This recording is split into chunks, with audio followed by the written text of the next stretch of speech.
Hey friends, welcome back. You may be wondering where I have been the past few months. Well, I am about to show you today. I have been busy in the garden, and today I'm going to give you a full tour of everything that's going on so far. So let's get started.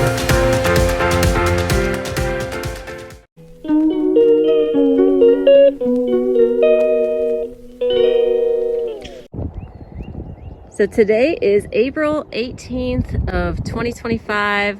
I live in Pennsylvania and our weather has been absolutely crazy, as is typical with any spring in Pennsylvania.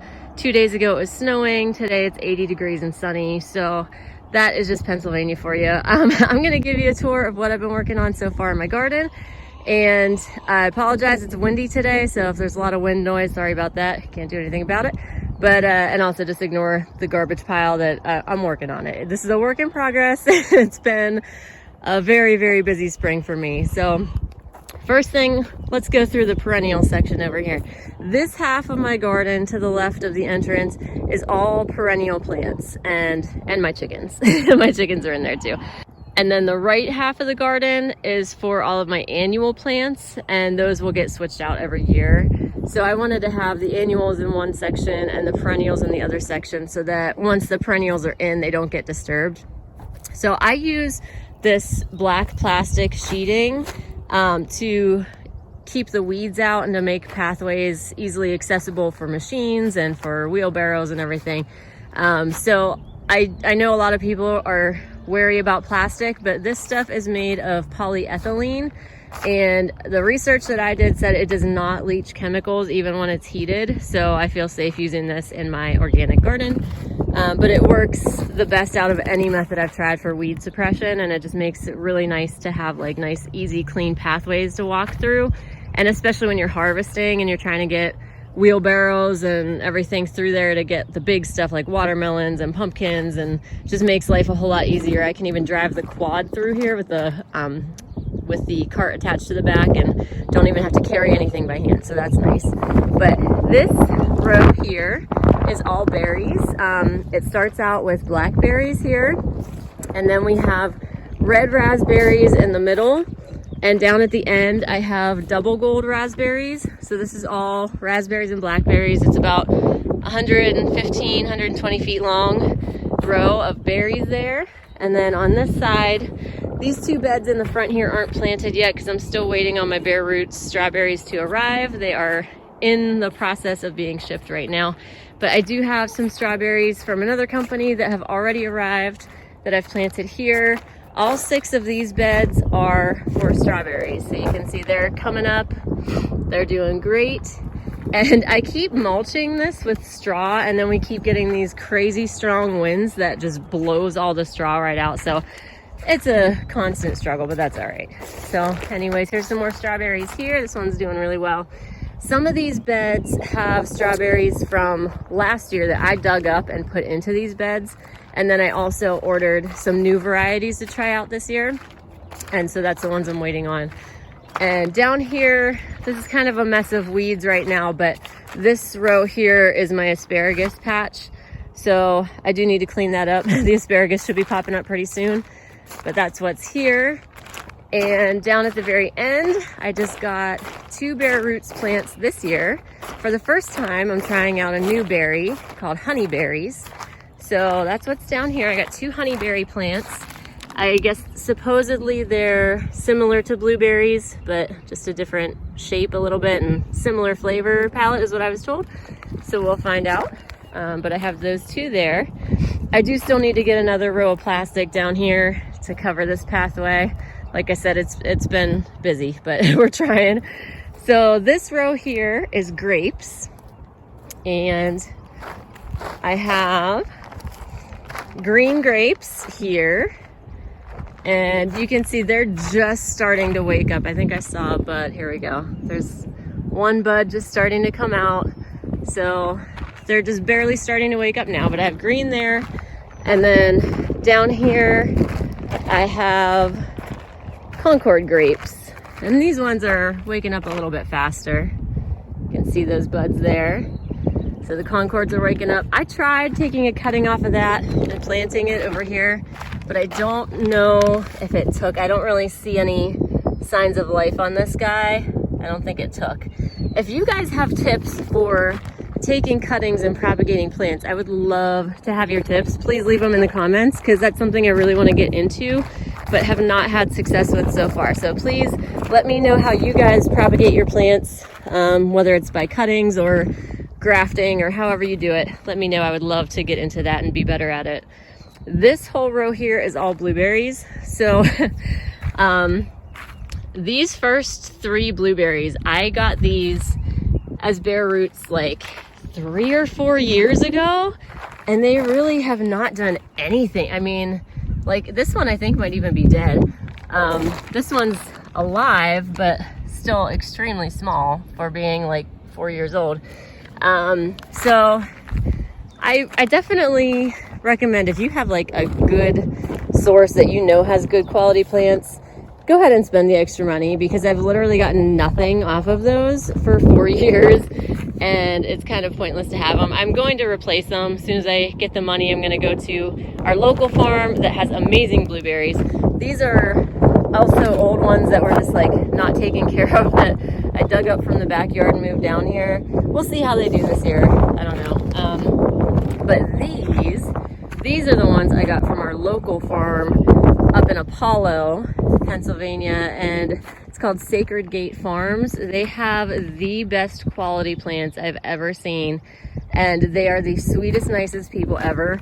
I'll see if I can put a link to their Facebook page in the description box. I'll see if it lets me do that. But if you're anywhere near Apollo, PA, or you're willing to make the drive, they have absolutely the best plants. And I just got these last, I forget if it was fall or spring. I think last spring I got these. And look at this, like this is already 20 times the size of those ones that I got 4 years ago. Look at how many flower buds are on this thing all over, and it's already growing new suckers for next year too. And the same thing with this one too. These are really, really good quality. So I am not buying blueberries from anybody other than Sacred Gate from now on. I did have a couple other bare roots ones that I had ordered, just again trying to save money, but obviously they're very small and not really doing anything yet. And then I have 2 more blueberries down there in that row. So the goal, when I have the money to do it, is to fill up this entire row with blueberries also. And down here I do have a couple of cranberry plants. So I'm trying this out for the first time. I don't know if you can see it with the sun, but I'm trying these out for the first time. These are, I think, American cranberries. So I have 2 of these, one here and one here. And I'm impressed that they survived the winter because they were accidentally shipped to me too early. I asked them to ship them in May and they gave them to me in like January. So I was like, you realize I live in Pennsylvania, right? And they said, well, you know, if they don't live, we'll replace them. So, I mean, but right now they look alive. So I'm impressed, because we had a very cold winter this year in Pennsylvania. Colder than usual, even for us. Now down in this row, I have something new I'm trying this year that I'm really excited about. I got these from Gurney, Gurney, Gurneys.com, and these are cherry bushes. So I have tried to grow cherry trees for years, never got any fruit off of them, and then just this past summer they died. So I was really upset because I'd spent so many years trying to nurture these things and get fruit off of them, and then they just up and died last summer. So these, I guess, these are bushes instead of trees. So they grow a lot faster, they fruit a lot faster, they stay smaller, so they're easier to manage. And I believe they only have tart cherries, like the sour cherries. Some of them are sweeter than others, but all of them are the tart sour varieties. So I got 3 different varieties of those. I got the Juliet cherry bush, and I got the, what's this one? The Carmine Jewel cherry. That's this guy. And I got the Wowza. Yeah, Wowza cherry. These are all looking really great. They have lots of buds on them now, and they're doing wonderful. this row right now doesn't have anything in it yet, but I ordered kiwi berries to put in this row. So if you're not familiar with kiwi berries, they are basically kiwi plants, but they're the kiwis are the size of grapes and they don't have the fuzzy skin on them, so you can just eat them just like grapes. And they are cold hardy, whereas regular kiwis you cannot grow this far north, but this variety is cold hardy. So I'm excited to get those in because my kids love kiwi. And my chickens are coming to visit. Hi babies. How you doing, sweet peas? Yeah, they're so sweet. So down here, I don't have anything planted yet. I'm probably going to have a couple annual crops down here. I think probably sweet corn down here after I move the chickens. And I'll show you why I'm moving the chickens. If you look in their pen right now, you can see it's just bare dirt. They have literally eaten everything there was to eat in here and nothing is growing anymore just because chicken manure is hot, so nothing can germinate, and if it does, the chickens just eat it immediately. So what I'm doing for them is I'm gonna move them to a new area, and I'm going to plant some of my annual crops in this section this summer because the ground is so fertile from all of their manure. So I'm going to move the chickens' outdoor space over to my annual side. So let's go over there and I'll show you what all I have going on this side. So up here, well, this is just my little shed where I keep my tools and stuff. Actually, I can link this for you if you want. This has been a lifesaver for me, like not having to run back and forth all the way over there to that garage to get my stuff when I'm working. This has been really nice, and I got it a few years ago. It's held up a lot better than I thought it would for the price that I paid for it. It was not that expensive, so I do recommend that. If I can find the link, I'll link it for you. But anywho, down here, this was a labor of love down here. So I grow potatoes, sweet potatoes, and carrots every year, and I like to have really nice loose soil. So last year I grew them in raised beds and they did really well. But this year I wanted to use all those raised beds for strawberries because harvesting strawberries was really difficult when you're crawling around on the ground looking for them, and it was just hard to keep them weeded, and I just wanted the strawberries up in raised beds for the ease of it. So I needed to make a giant raised bed for very little money. And this is what I came up with. Now, I'm not saying this is the only way to do it, this is the best way to do it, but this is what I did because I had most of the materials laying around already. The only thing I had to buy were these posts. I got these from Walmart. These are 3-foot metal, I think they call them U-posts. And I just put them in with a hammer, just hammered them into the ground. So it was pretty easy to put those up. And I think I spaced them like every 3 feet, just so there would be enough strength to hold the soil and everything. I'm sorry, my chickens are going nuts over there. Somebody laid an egg and they're real excited about it, so. But anyway, so what I did here, I already had some chicken wire just laying around that our neighbors gave us, and I had some extra black plastic from previous years. And so that stuff was free. I already had this huge spool of baling twine, so that was free. Like I said, the only thing I had to pay for were these posts. And I put this in, I want to say it's maybe like 75, 85 feet long, something like that. And we filled it with manure and bedding from our goats. So goats are over there. So we just took like a rake, raked out their whole area, grabbed all the straw, and there was some hay mixed in too, but I made sure it wasn't sprayed or anything. Talked to the guy we bought it from. He said, no, there was nothing on it. So there was some straw, hay, and goat manure all mixed in. And that's what I'm growing the potatoes in this year, because I have heard a lot of people grow them just in straw. And so I was like, we'll try it out, you know. So I don't have anything planted here yet. This is going to be the sweet potatoes, and those slips are not arriving until May.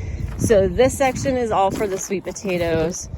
But down here, I did plant the red skin potatoes in this section, and I just used a little piece of twine to like tie off where the section starts and ends. So I have red skin potatoes planted here. What I did was make 2 like little ditches, I guess, and dug into the dirt to put the potatoes in, covered it with dirt, and then just put a little bit of straw on top. So they haven't germinated yet. I'm still waiting on that.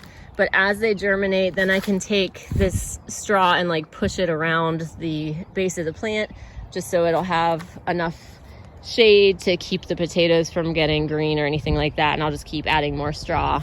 So I guess I should kind of explain how I put this up. So this, again, I am not a construction pro. I was using free materials in the easiest way possible without tools and whatever. So basically I literally took this chicken wire and tied it to the posts with baling twine. And then I put the plastic on the inside to keep the sun off of the potatoes as they're growing, and also to help hold the soil in. And I just poked holes in that with scissors and tied that to the post as well. So literally that's how I put this together. It's very, very makeshift, very temporary. It can be moved easily. If I want to put this in a different row next year, I can do that. So anyways, that's how it's built. Like I said, not perfect, but it was free and it worked for me. So that's what I did. So this section here is all the red potatoes. Then down here, where this dirt is, I'm going to be planting carrot seeds today, actually.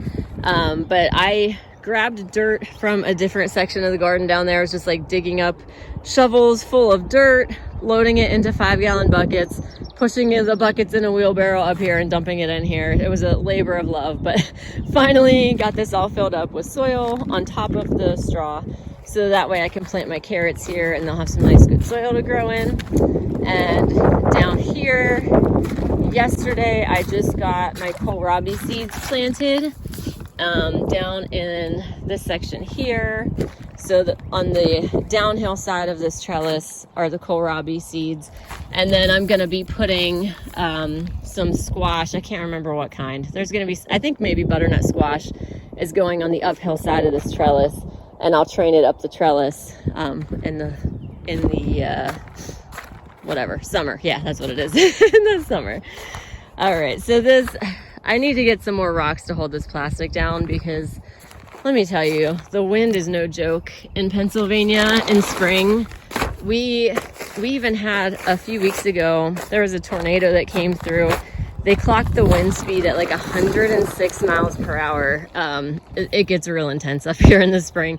So I definitely need to get some more blocks or rocks or bricks or something to hold this plastic down better, because I can't tell you how many times I've had to put it back into place after a windstorm. But this row here is gonna all be tomatoes, and then in between the tomatoes I like to plant other crops to help keep the bugs away, because I do everything organically. So I don't use pesticides, I don't use any kind of sprays, even organic ones, I don't use them. I either pick the bugs off by hand, or I try to attract other beneficial insects or wild birds to take care of the bugs, and just try to repel them using plants. So I always plant basil in between my tomatoes, and that keeps the tomato hornworms off of them. I have not had problems with hornworms at all ever since I started using basil in between them. So I do that every year now. I'm also I have some lettuce in now, which has had a little rough time with the wind recently, and apparently something's eating it too. I think I have some mice or rabbits or something eating it, but some of these are looking pretty good, and that one's looking good. This is romaine lettuce, I believe. So I have a whole row of lettuce here, and in general I try to mulch my rows with straw just to keep the moisture in, keep the weeds down. But like I said, the wind keeps blowing the straw everywhere, so it's a constant battle. Also in between the tomatoes, I'm gonna have radishes and green onions, and I'm gonna try to throw some marigolds in there too, because that's really good for deterring pests as well. So that's gonna be this row. I honestly can't remember what is going in every row. I think this one, I believe there, oh yeah, and up there I'm gonna be putting cabbage there too, up in that row. Forgot about that.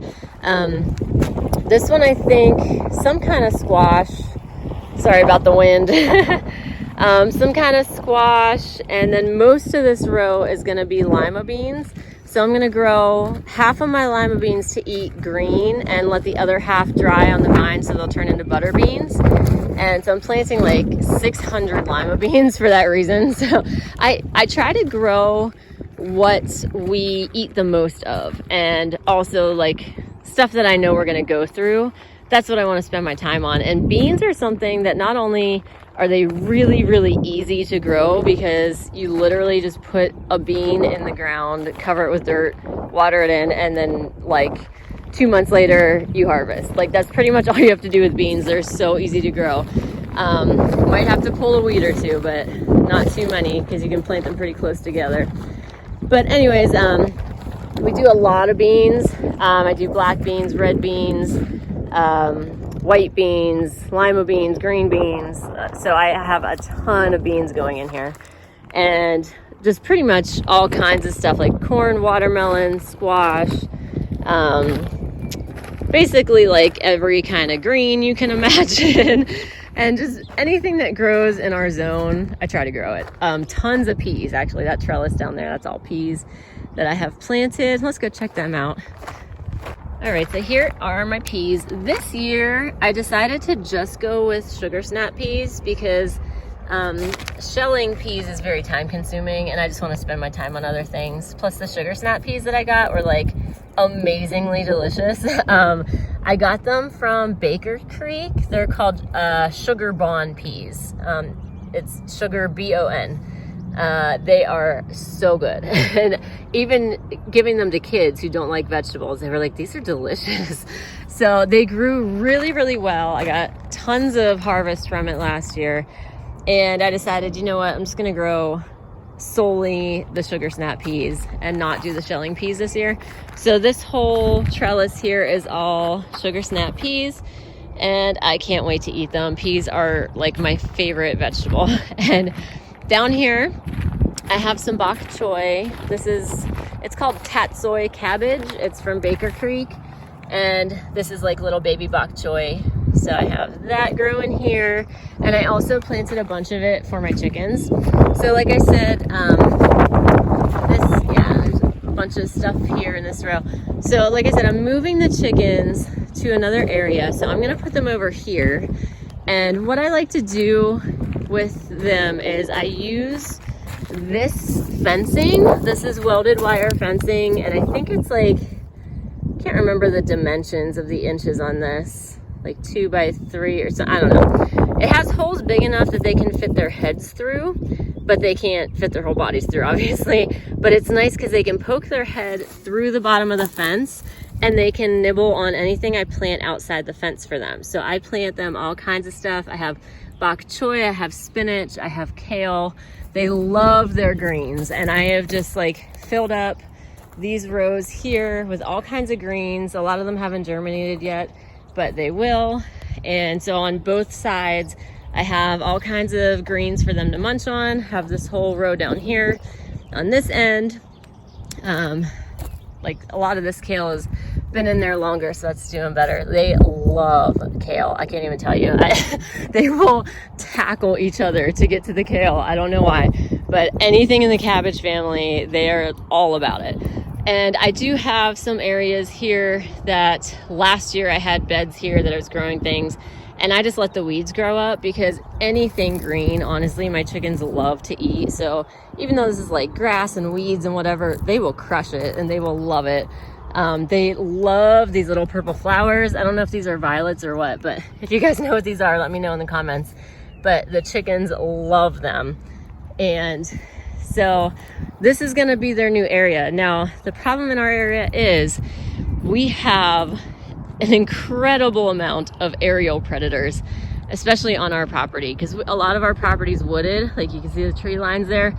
We have red-tailed hawks and bald eagles and turkey vultures and all kinds of things that just like live in our woods. And so they're constantly circling overhead. That's why in my chicken area, I have netting over the top.